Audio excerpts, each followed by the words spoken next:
Windsor's economy has been devastated by job losses in the manufacturing sector. We've lost in excess of 20,000 manufacturing jobs recently in Windsor.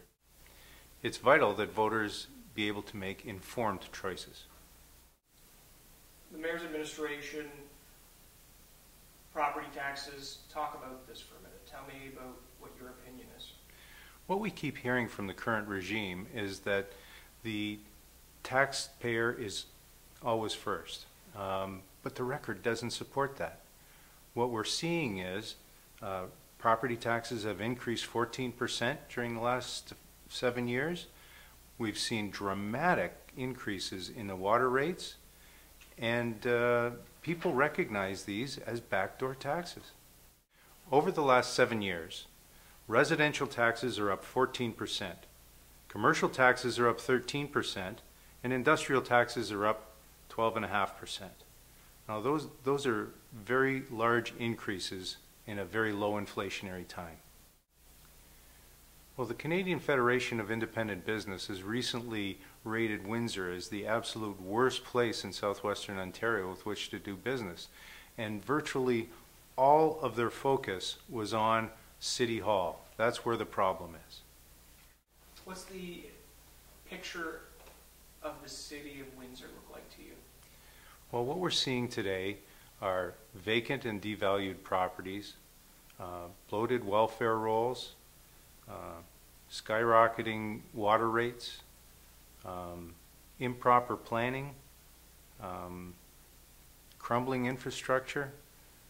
These are problems that need to be addressed urgently.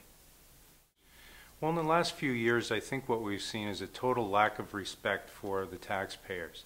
And by that I mean they're spending millions of dollars on studies and consultants that sit on the shelf. We see lawyers' fees going through the roof and frankly wasted money on these matters.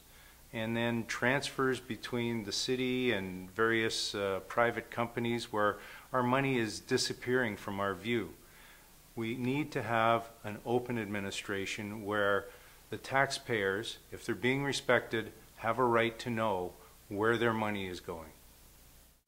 So talk about taxpayers' dollars and what you want to shed light on as far as the marketing of City Hall to the public. Well, what I think we've been experiencing is a rapid turnover at City Hall. Some very, very senior administration have been replaced at an alarming rate.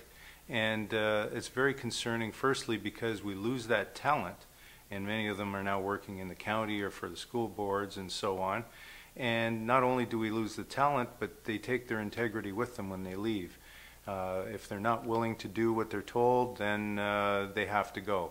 Unfortunately, that costs taxpayers a lot of money in terms of buyouts, in terms of their pensions, and so on. So it's a really big concern that when somebody wants to control an administration to that extent, improperly I might add, then other issues come up. Well, I think too often that we've seen private corporations used to hide taxpayers' money. We have no idea what types of things are going on with hundreds of millions of dollars that have been transferred into a private corporation such as Enwin, for example.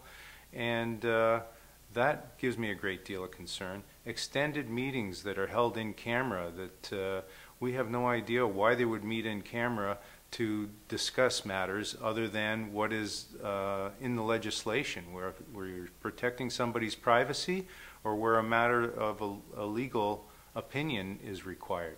But those matters can take minutes, not hours. What we've also seen is, of course, in the building of the 400 building, it took years before an audit was completed. They found new information, startling discoveries, and again, a revolving door of auditors. So that's a problem. And now we're seeing the same thing at the WFCU Center, where in fact, we don't know how much it costs taxpayers yet. They haven't come clean on what it cost, including the infrastructure costs and so on. We have no idea how much it's losing. I'm hearing it's $1 million a year.